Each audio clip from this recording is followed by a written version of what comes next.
Horas bah.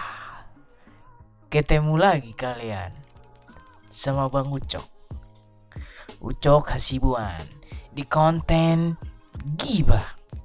Gila bah. Di konten Gibah kali ini Bang Ucok akan membahas tentang hal-hal yang Indonesia banget. Lagi-lagi Indonesia banget ya. Kemarin kan kita udah bahas tentang kaum rebahan ya kan. Udah membahas tentang komentar netizen kayak gitulah ya. Kali ini Bang Ucok akan membahas ini hal agak sensitif ya. Jadi menurut data nih ya, Bang Ucok sampai menyiapkan catatan gitu ya. Bang Ucok sudah melakukan penyercingan data-data gitu ya, bahwa jumlah dan keminatan orang Indonesia ini terhadap profesi karyawan itu banyak banget yang diminati, karena kan itu tergantung faktor perekonomian juga ya dari negara tersebut. Wah gila kali Bang Ucok, udah kayak Bung siapa aja, Bung Ucok. Bang Ucok akan membahas tentang beberapa macam tipe karyawan yang ada di Indonesia. Tapi sebelumnya seperti biasa aku diam. Seperti biasa Bang Ucok akan membahas dalam 4 babak. Langsung saja babak yang pertama adalah karyawan robot. Karyawan robot. Apa pula Bang Ucok? Langsung cekidot saja videonya ya. Ini sebenarnya Bang Ucok baru tahu video ini itu ketika ide membahas tentang tipe karyawan di Indonesia ini ya. Tapi sebenarnya ide membahas ini tuh udah lama banget, cuman baru terwujud sekarang gitu ya. Karena Bang Ucok sendiri juga profesinya adalah seorang karyawan juga gitu. Jadi Bang Ucok mengalami gitu. Ketika mengalami terus Bang Ucok banyak banget unek-unek yang pengen Bang Ucok sharing ke kalian gitu tentang kehidupan karyawan di Indonesia inilah ya. Ini dari Metro TV, acaranya si Mbak Mary Riana ini. Wah, si cici cantik ini ya, I'm Possible.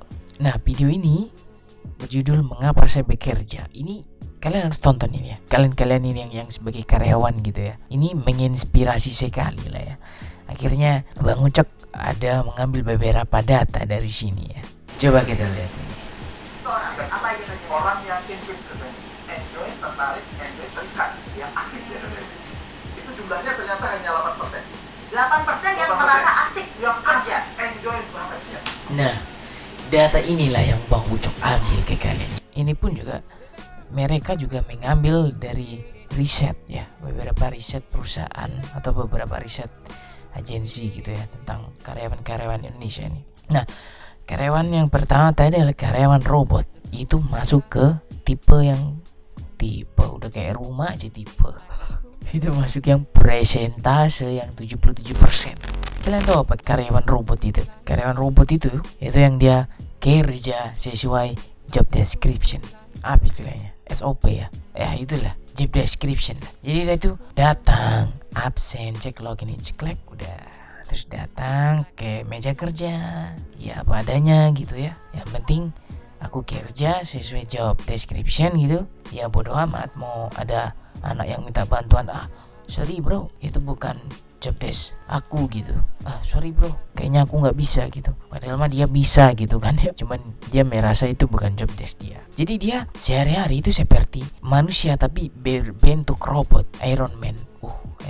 Jadi dia datang absen sesuai job desk, terus pulang, terus nongkrong dulu, terus tidur, besok pagi mandi, berangkat kerja absen, ngerjain sesuai job desk, pulang, nongkrong lagi, tidur, gitu aja terusnya sampai pensiun. Setelah pensiun tiba-tiba dia lupa, gimana waktu dulu aku ngapain aja ya. Cuman lah kok mau pensiun dini tuh dengan berbekal finansial yang lumayan, sedangkan di masa muda kau kok cuman seperti robot gitu, seperti robot berbentuk manusia gitu. Kok kerja tanpa ada motivasi, kok kerja tanpa ada alasan gitu. Nah, ini yang bakal Bang Ucok tekankan ini di tipe karyawan yang robot ini.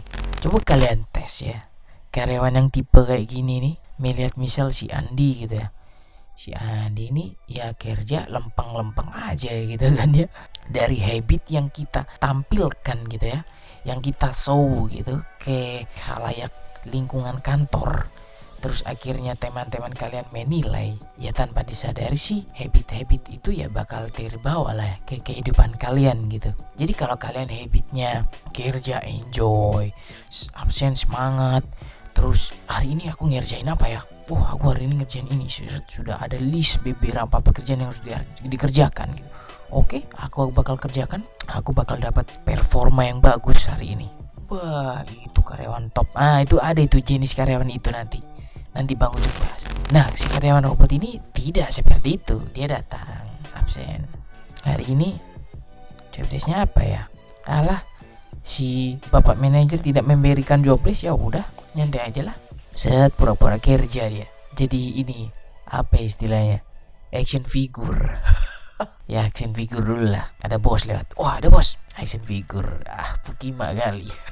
Nah, karyawan robot, coba kalian tanya, apa alasan mereka bekerja? Misal si Farid namanya. Rid, alasan kau kerja apa sih sebenarnya? Apa tujuan kau kerja? Kau tahu apa jawabannya? Ya buat menyambung hidup bro, buat membiayai istri sama anak, keluarga. Seketika jawaban itu memang tidak salah. Jawaban itu benar adanya, yang tidak salah. Ini menurut Bang Ucok ya. Buat tipikal orang yang seperti Bang Ucok ya, seperti aku ini, jawaban seperti itu jawaban yang umum, jawaban yang biasa saja, jawaban yang turun temurun malahan ya. Gini bro ya, ini kalau Bang Ucok ya, ini persepsi Bang Ucok, ini prinsip Bang Ucok. Kalian terserah mau mengambil hikmah dari pembicaraan Bang Ucok ini, terserah. Kalau menurut Bang Ucok, membiayai keluarga, istri, anak, menyambung hidup itu adalah suatu kewajiban. Jadi di sini Bang Ucok percaya pada prinsip Bang Ucok bahwa kewajiban dan sebuah alasan itu berbeda. Menurutku ya itu kewajiban kau, apalagi kau sebagai seorang laki-laki gitu ya, pemimpin keluarga. Kau sebagai inspirasi dari anakmu kelak nanti. Menurut Bang Ucok itu udah kewajiban gitu. Itu bukan sebuah alasan lagi gitu bro. Ya kau sebagai seorang laki itu kewajiban kau adalah membiayai anak, istri, masalah menyambung hidup, ya itu udah kewajiban gitu loh. Definisi alasan dalam konteks alasan dalam bekerja itu ya, alasan itu adalah sebuah trigger, sesuatu hal yang kamu lakukan untuk memenuhi kewajiban itu. Kewajibannya udah ketemu nih, ada trigger lagi. Sebenarnya alasan itulah yang dimana kamu memenuhi kewajibanmu. Oke, Bang Ucok kasih contoh ya. Kalau prinsip Bang Ucok, apa alasan kamu bekerja? Alasanku adalah agar kelak nanti anakku bisa mempunyai pendidikan yang lebih dari Bang Ucok. Pendidikan yang layak, pendidikan yang sesuai didikan Bang Ucok untuk anakku ini kelak nanti. Itu bisa kalian kerucutkan lagi. Ibaratnya gini, ibarat bentuk segitiga ya, mengerucut ke bawah gitu ya. Kewajiban ini ada di posisi paling atas. Semakin kau mengerucut, itu semakin lebih detail. Coba lebih detailkan lagi. Apa alasan kamu tuh kerja? Agar pendidikan anakku kelak nanti itu layak. Dikerucutkan lagi lebih detail. Pendidikan yang seperti apa? Misal, aku akan mengusahakan untuk anakku agar diterima di SD, SMP, SMA yang ternama, yang negeri, yang top chair. Oh, bagus. Kemudian agar anakku kelak nanti bisa kuliah S2 di luar negeri. Bagus. Kerucutkan lagi. Emang kampus yang seperti apa yang kamu inginkan gitu? Misalnya Harvard University. Tak apalah kau bermimpilah setinggi mungkin. Karena kalau kau jatuh di antara bintang-bintang kejora. Gimana kali Bang Ucok. Itu pun ambil quotes-nya Karno, Bapak Proklamator. Tak apalah kau bermimpi. Karena kan ketika di umur kau itu kerja, kau punya mimpi seperti itu masuk ke alam bawah sadar kau tanpa kau sadari ya. Akhirnya tersimpan itu memori kau. Kau itu ngomong apa gitu, ngomong apa aja itu setiap hari itu pasti akan tersimpan di alam bawah sadar kau. Habit kau ngomong itu akan tersimpan di alam bawah sadar kau. Kau termasuk orang yang suka mengeluh, terus kau suka gila kau suka nyinyir. Sebenarnya kau tidak sadar itu setiap kau ngomong itu masuk di alam bawah sadar kau. Akhirnya setiap hari itu rasanya tuh kayak nggak ada nyinyir tuh kayak bukan dirimu gitu loh. Tanpa kau sadari akhirnya terbiasa gitu, karena habit tadi itu kayak sehari-hari ya kayak bukan dirimu gitu loh. Kalau nggak nyinyir itu bukan dirimu banget kayak gitu loh. Jadi tanamkan habit yang bagus, bicaralah. Kemudian ketika kau bicara itu lakukan. Istilahnya integritas. Integritas itu dimana kau bicara itu kau lakukan juga. Jadi tidak hanya omong doang gitu. Ini saran ya, saran Bang Ucok ingin berbagi prinsip ke kalian bahwa lebih detailkan lagi apa alasan kalian bekerja itu, karena agar kalian tuh ada motivasi di saat bekerja. Oh iya ya, kalau kerjaku malas nanti anakku tidak jadi kuliah S2 di Harvard. Misal kau bekerja gitu dapat ilmu banyak kan lumayan. Kalau kau giat itu bisa jadi experience juga. Misal suatu saat nanti di perusahaan sekarang ini kau dapat pembelajaran tentang bagaimana memanage SDM, bagaimana kau memanage finansial. Nah itu kan berguna. Nanti di saat kau sudah pensiun, kau misal ingin buka bisnis gitu ya, ataupun ingin investasi, kan berguna ada pembelajaran. Nah kalau di saat itu kau cuman absen, tidak ada jobless, ya udah malas-malasan, YouTubean, scroll Instagram yang nggak jelas gitu, itu bakal ngaruh ke kehidupanmu yang selanjutnya. Bang Ucok ada contoh ini dari akun @strategi bisnis. Ini Bang Ucok sharing baca. Ketika buka Twitter, Bang Ucok sering sekali membaca hal-hal yang seperti ini. Ini salah satu akun yang Bang Ucok idolakan lah ya. Strategi bisnis ini menjadi inspirasi Bang Ucok. Masa depan keuanganmu 5 tahun lagi bisa diprediksi dengan spending habit kamu saat ini. Masa depan tubuhmu 5 tahun lagi bisa ditebak dengan eating habit Anda saat ini. Masa depan karirmu 5 tahun lagi bisa ditakar dengan working habit Anda saat ini. Working habit yang Bang Ucok tadi bicarakan. Kalau sekarang working habitmu itu cuman kayak karyawan robot tadi, 5 tahun ke depan kau jadi apa? Ya kau tetap jadi robot. Gimana adalah peningkatan orang kerja kok gitu-gitu aja. Kita bisa menakar habit kita di saat sekarang itu dengan 5 tahun ke depan. Misal Bang Ucok tahun ini rajin bikin video di YouTube, ya siapa tahu 5 tahun ke depannya kita kan nggak tahu ya. Itu udah bukan kuasa kita kan ya. Siapa tahu Bang Ucok jadi pembicara, pembicara di seminar. Amin. Ucapkan yang baik karena ucapan adalah doa. Kemudian ada lagi working habit yang harus kalian punya. Itu ada istilahnya 3As. Yaitu adalah kerja keras, kerja cerdas, dan kerja ikhlas. Apa maksudnya Bang Ucok kerja keras, kerja cerdas, kerja ikhlas? Nah, kerja keras adalah dengan kau kerja di perusahaan kau sekarang ini, kau sampai berkeringat, kau kerja berangkat pagi, pulang malam, lembur, ya itu termasuk istilah kerja keras. Kemudian kerja cerdasnya apa? Kerja cerdas adalah ketika hasil dari kerja keras kau itu kau putar lagi, hasil gaji dari kerja keras kau itu kau jadikan investasi. Itu cerdas. Investasi di emas, investasi misal apa, saham, reksadana, dibanding kau menghabiskan itu semua gaji kau nongkrong di Starbucks tanpa ada kejelasan, melamun, game. Ya itu tidak ada salahnya juga. Tapi dalam prinsip Bang Ucok, kau boleh ke Starbucks, tapi ketika kau di Starbucks kau menghabiskan uang, di situ kau ada kerja cerdas. Apa? Misal belajar bagaimana sih Facebook advertising ini, bagaimana sih Instagram ads ini. Atau misal kau bermimpi menjadi seorang penulis, kau di situ menulis. Kau bermimpi ini punya novel gitu kan, kau nulis novel beberapa halaman di Starbucks. Nah itu yang dimaksud kerja cerdas, karena kau tidak wasting time. Nantinya kau punya hasil. Ya meskipun itu kau rencanakan dulu gitu, ya kau kerja keras dulu ya kan, tapi di situ ada kerja cerdas juga. Setiap gajian kau invest saham, kau reksadana, kau tabung di emas, kau beli properti, kau beli tanah. Wah inflasinya kan tinggi. Itu baru kerja cerdas. Bukan kau dapat gaji, belanja kau habiskan nongkrong bersama teman-teman di pertengahan tanggal. Mak, dompetku kenapa tinggal segini, di rekeningku juga kenapa tinggal segini. Alamak, lama kali pun tanggal 31. Itu karena kau tidak kerja cerdas. Itu karena kau cuman kerja keras. Kemudian kerja ikhlas apa Bang? Nah kerja ikhlas ini setelah kerja keras kau lakukan, kau pupuk itu kerja cerdas itu tadi. Kemudian kerja ikhlas adalah percaya pada proses, percaya pada yang maha kuasa. gila kali Bang Ucok. Udah serahkan semua usahamu, serahkan semua doamu itu kepada Yang Maha Kuasa. Biar Allah yang menentukan gitu ya. Sebagai dasarnya seorang insan manusia kan kita cuman mampir usaha, ikhtiar gitu ya, ibadah, doa. Yang intinya jangan menyerah lah ya. Di saat gagal, terpuruknya jangan nyerah. Usaha terus berdoa.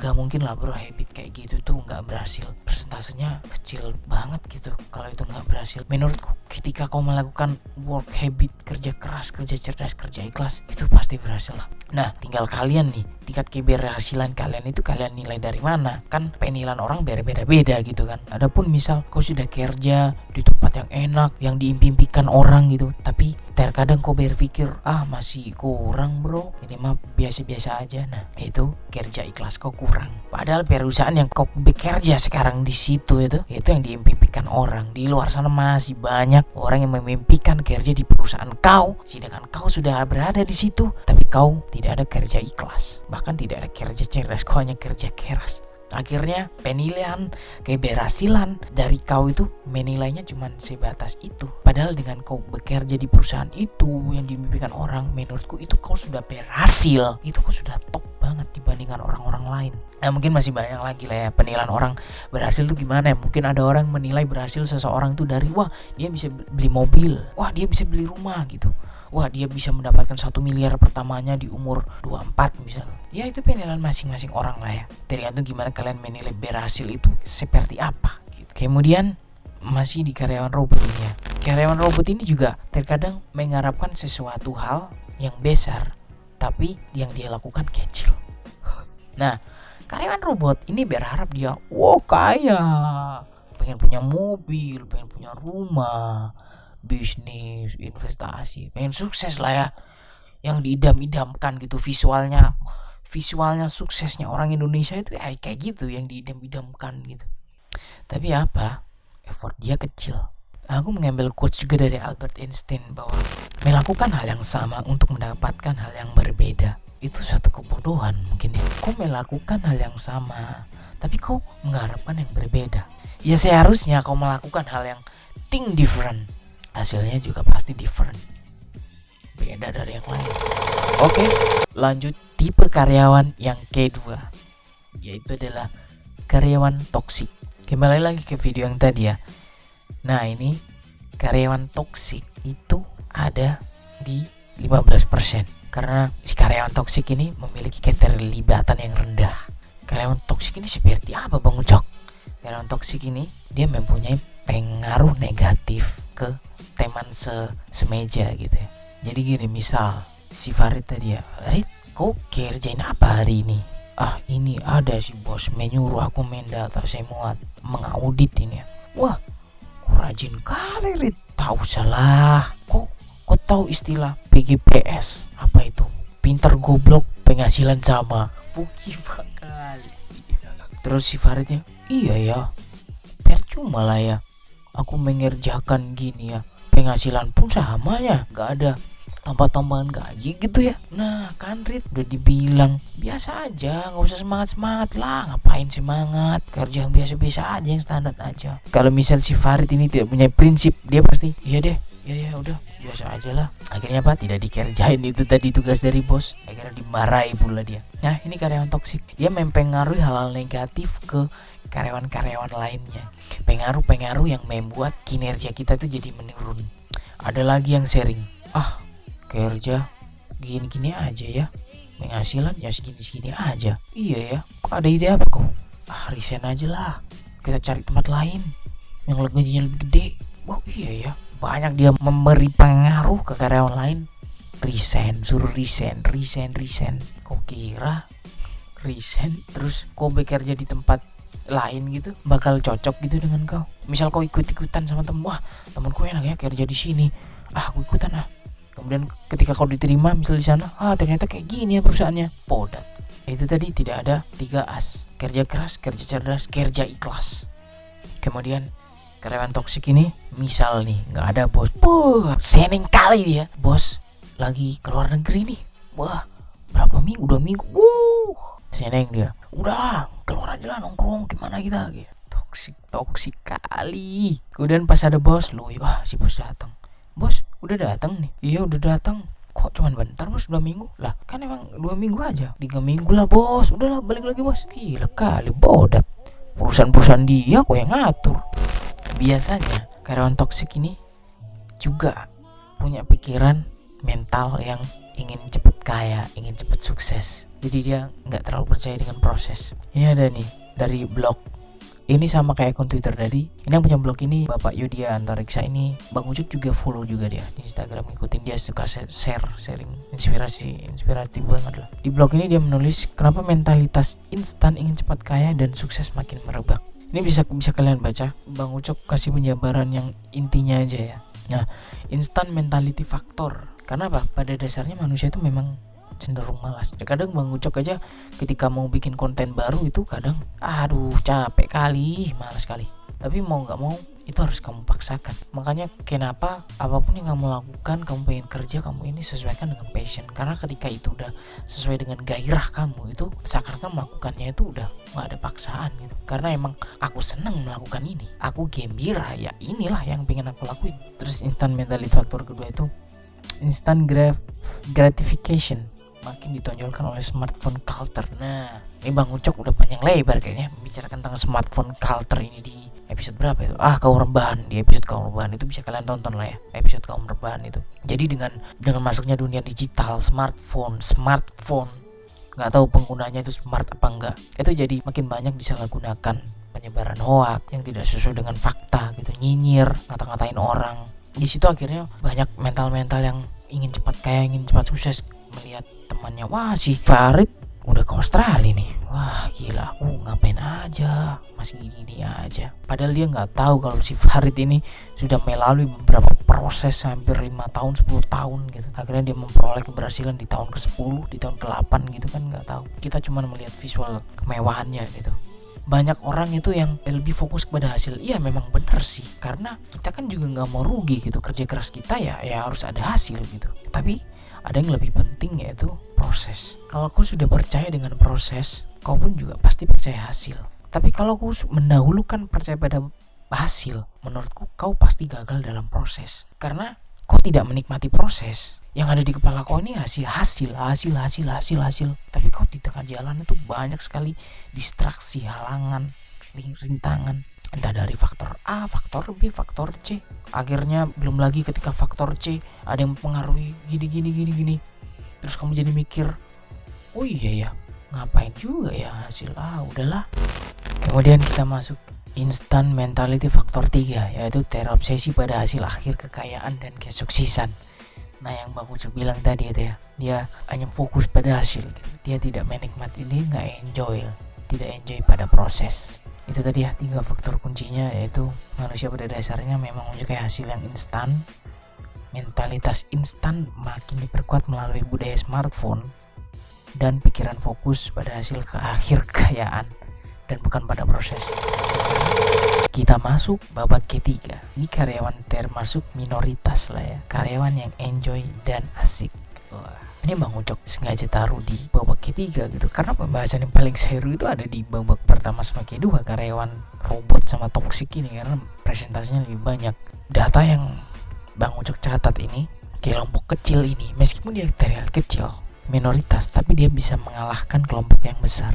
Karena kelompok kecil ini dia tuh punya semangat dan tujuan yang berbeda. Nah, Bang Ucok bilang juga tadi, think different. Karyawan ini termasuk karyawan yang berbeda gitu, tujuan dan alasannya dalam bekerja itu berbeda dari karyawan robot dan karyawan toksik. Karena dia punya alasan yang lebih detail, dia punya kerja ikhlas yang sangat tinggi, dia punya inisiatif yang sangat tinggi, dia punya kepekaan yang sangat tinggi. Jadi ketika datang kerja gitu ya, absen, sebelum kerja pun ya, bahkan malamnya itu dia nggak nongkrong, itu dia memplanning, oke, besok aku harus ngapain ya. Bahkan dia evaluasi hari ini, oh hari ini aku ngerjain ini, kerjaannya ini belum selesai, oke, besok harus aku selesaiin, kapan deadline-nya, direncanain semua sama dia.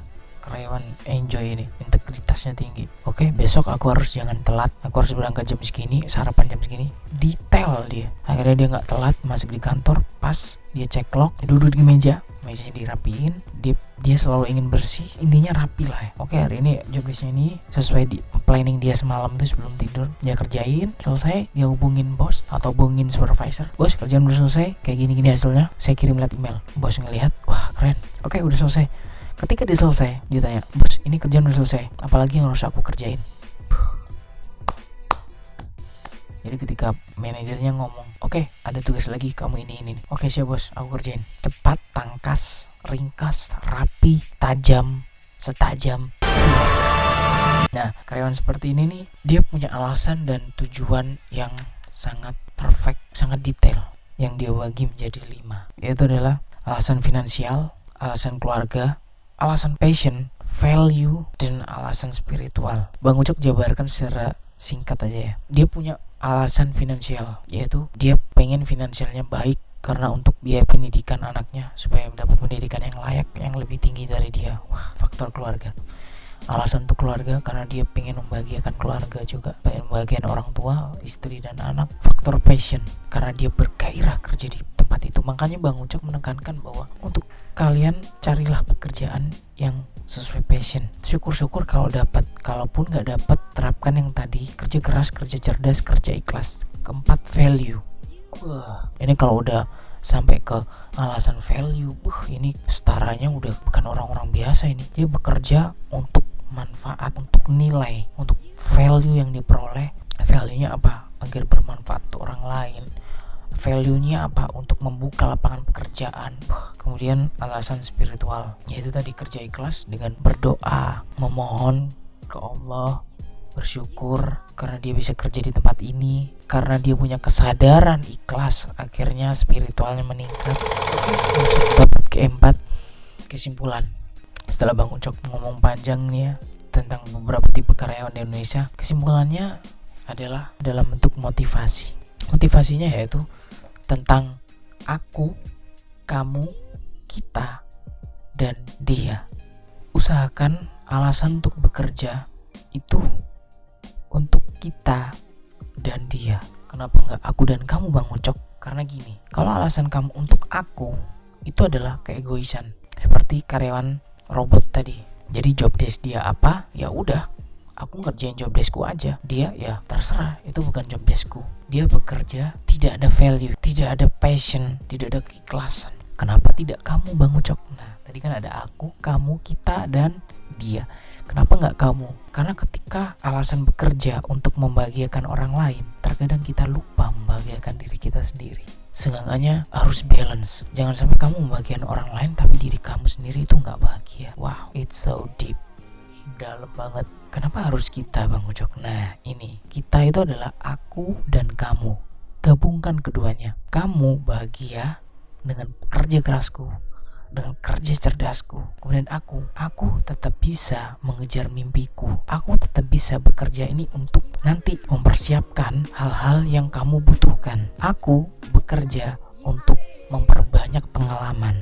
Aku bekerja untuk membangun skill self improvementku, dan aku bekerja untuk prosesku. Seimbangkan aku dan kamu, dan lebih disempurnakan lagi dengan dia. Dia adalah yang maha kuasa. Semua usaha, semua doa serahkan ke Allah, serahkan yang maha kuasa kembali ke dia, karena hasil yang menentukan takdir ya dia. Oke, pembahasan kali ini Bang Ucok akhiri dengan quotes dari Bapak Jamil Azaimi. Quotesnya adalah, bekerjalah bukan karena job description dan key perform indicator, tetapi bekerjalah karena panggilan jiwa. Horas.